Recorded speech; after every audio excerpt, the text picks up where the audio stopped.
Alright, so in one of my more recent videos, I went over the Season 9 patch notes for Overwatch 2 that were leaked last week, and since then I've done a little more digging for you guys. Today I've got info on the possible new theme of the season, as well as the new mythic skin, info on the new battle pass, as well as a couple more things that are coming in the next couple of seasons. As well as more info on the competitive rework that's coming, and a couple more things involving quick play and the new modes that might be coming up in the next season as well. And lastly, I've got info on Venture, the new hero that's arriving in Season 10. But before we get into all that, if you are interested in any of the changes that are coming to Overwatch 2 Season 9, be sure to like this video and subscribe if you want more content like this. It really helps out a small channel like mine, and there is a 95% chance that you haven't subscribed yet, so it really helped me out. Alright, shilling over, thanks for putting up with it. Let's get into the video. Alright, so we've all probably seen the patch notes for Season 9 that were leaked last week. At this point, there's still not any concrete evidence that they're actually legit, but the more time goes on, the more it does look like they are real patch notes. I gave my opinion on the notes in a previous video, so I'm not going to get too deep into that subject, but there have been a couple whispers around the web that the theme of the new season could be a couple different things. The themes are Egyptian mythology, witches and wizards, an alternate universe where all the heroes and villains have swapped roles, and Eldritch Horror themed. As a horror fan, I am super excited about the Eldritch Horror themed HP Lovecraft inspired season that could be coming up, but if I was to venture to guess, I would assume that the next season will be Egyptian mythology themed. Get it? Venture to guess? Because the new hero is called Venture. I'll go. No, I'll kill myself. There have been a lot of conflicting reports regarding the release date of Season 9. Some are saying February 13th, others are saying February 20th, so I can't give you guys a concrete date on that. Of course, you might have seen the Overwatch 2 Season 9 trailer that the official Overwatch YouTube channel has premiered. You can't watch it quite yet, but it will premiere in the next couple days, and we will almost definitely get an answer on both the release date and the theme of the season in that video. The video will also probably include a look at the new mythic skin coming in the next season, which will almost surely be themed the same way as whatever they choose to theme Season 9 around. What we don't know is what heroes will be getting the skin for the next season. For Season 8, we obviously got Orisa and Zenyatta getting the skins, with Orisa getting the mythic skin. And honestly, I liked the Beast Hunter skins. I thought they were really cool, but I know a lot of people have been saying that the mythic skins have been getting progressively worse for the past few seasons.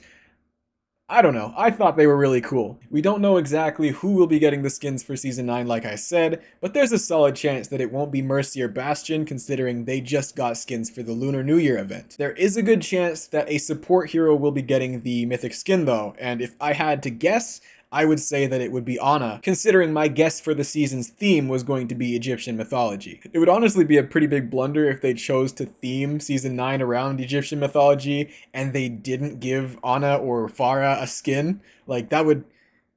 I don't even know. Like, I wouldn't put it past them, but that's just silly. Farah, of course, is another pretty good guess to someone who would get the skin, considering they just gave her a massive rework coming in Season 9, and that would just be another good way to entice players into picking her when it comes to the character select screen. I know personally when I get a cool new skin, I'm like, ooh, maybe I should try this character, even though I've never played them before, and then I just throw the game for my team, but that's aside the point. There will almost definitely be another quick play hacked event coming in Season 9. I know that quicker play was kind of met with more of a lukewarm reception. I personally really liked it, but a lot of people didn't. But one thing we can all appreciate is the devs just trying something new, throwing stuff at the wall and seeing what sticks. I know we all love when the devs have the freedom to experiment, and when they do try something new, even if it doesn't work super well. People have been speculating that they might be bringing back that dating sim that they released a while back because the release of Season 9 is so close to Valentine's Day, and people who play this game get zero pussy, but I personally don't think that they're going to bring it back. And maybe for the hacked week they bring back 6v6 or something. I know a lot of people have been talking about whether 6v6 is better than 5v5, so maybe bringing back 6v6 for a week will be a good thing, and that we can finally put the conversation to rest on which one is better. Maybe we've all been looking through our nostalgia goggles when we think about 6v6, or maybe it's actually the better game mode. We'll never know until the devs try it out, right? Either way, we'll have to see what the devs are cooking up for us in the next season. One thing we probably will be getting in Season 9, I can almost say with complete certainty, is a new map and game mode. Usually every season where we don't get a new hero, we get a new map, aside from like Season 5. And at BlizzCon in November, they revealed a new game mode for Overwatch called Clash that we haven't seen too much of yet, but we can pretty safely say it will be released in this next season. I also have a theory on where this new map will be based off of. It's not actually my theory, it's basically everyone on the internet's theory, but the new map is probably going to be based in Peru. The one thing I can say is that if this map and game mode are released at the same time, this new Peruvian map will probably be the only map we get for the new game mode, which is not really the best thing considering you want to be playing a new game mode on multiple maps because it'll get real stale real fast, but who knows? Who knows? I honestly think the concept of Clash sounds really cool. It just seems like a better version of Flashpoint, which I'm really not a fan of. Flashpoint is definitely my least favorite of all the game modes, but that might be a hot take. Either way, Clash seems like it will be an interesting spin on that formula, which I'm excited for. I'm always down for more maps and game modes in Overwatch. That's exactly what we need for this type of game, and the new season. The thing that I'm most excited for coming in Season 9 is the competitive rework. With this rework comes a rank reset as well as a brand new tier. Way at the top of the mountain, even above Grandmaster, is a new tier called Ultimate. This will be good in some ways, but at the start of the season it could be a little iffy, mainly because at the very start with the rank reset, it's going to be a little chaotic. You're going to be matched with some people that are way above your skill set, as well as people that are way below your skill set. Of course, your MMR will still be the same, so it won't be super crazy, but there will be a noticeable difference between some people. But on the other side of the coin, it's a really good thing because we'll have more clarity between the skill levels between each rank. Yo, what's up? It's Editor Shiloh here. I forgot to talk about the devs removing the restrictions on competitive modes. So like in Season 9, you can now play competitive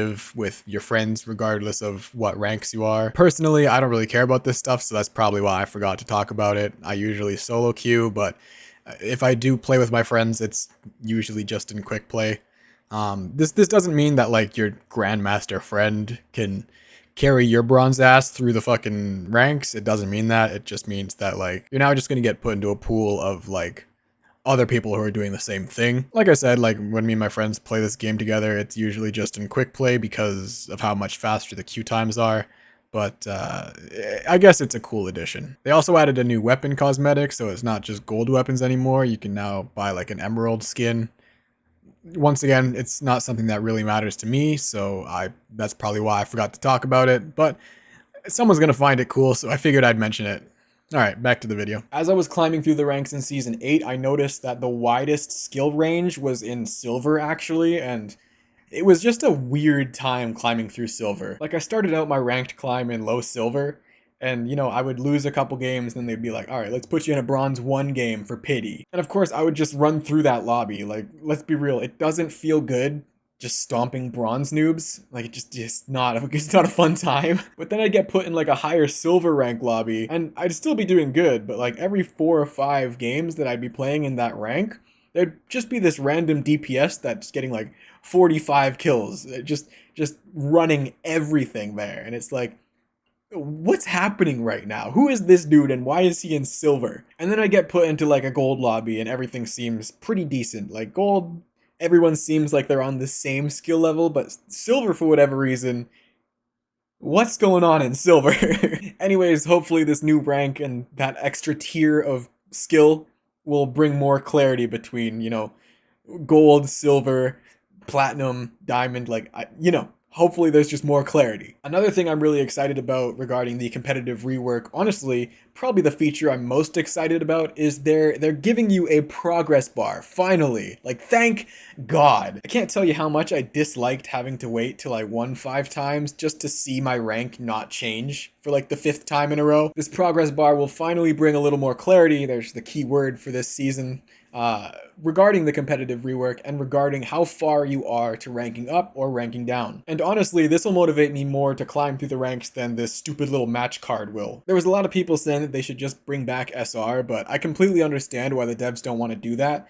There was a lot of anxiety among players when their rank would go down or their arbitrary number would go down, because that's what SR was. It was just a random number in between the tiers. So this progress bar seems like a simple way to solve that problem. You can see how far you're progressing, but you don't have to look at this random number wondering what it means.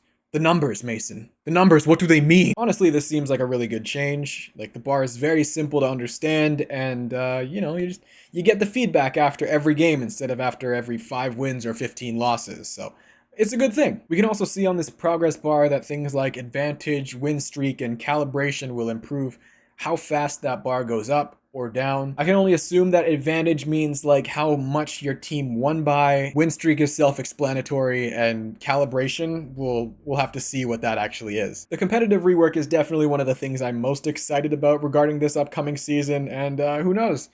Maybe I make a little series where I grind my way through the medal ranks this season, depending on how the gameplay actually feels. The last thing I have today is the high possibility of a test week for the new hero coming to Overwatch in Season 10, Venture. Obviously, the test week will only pertain to quick play, and after the test week is over, they will bring the hero back and then address the necessary tweaks regarding if the hero is overpowered or underpowered before the actual release of the hero. But let's be real.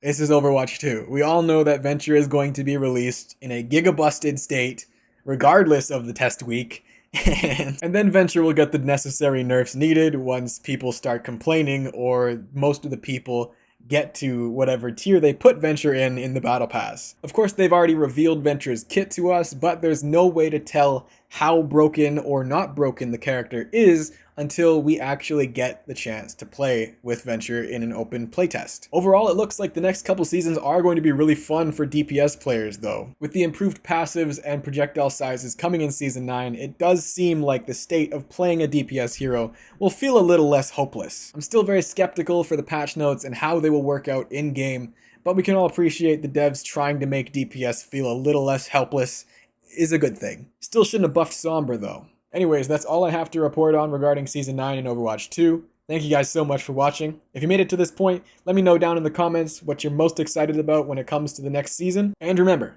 don't take anything I say too seriously. I'm just a dude on the internet.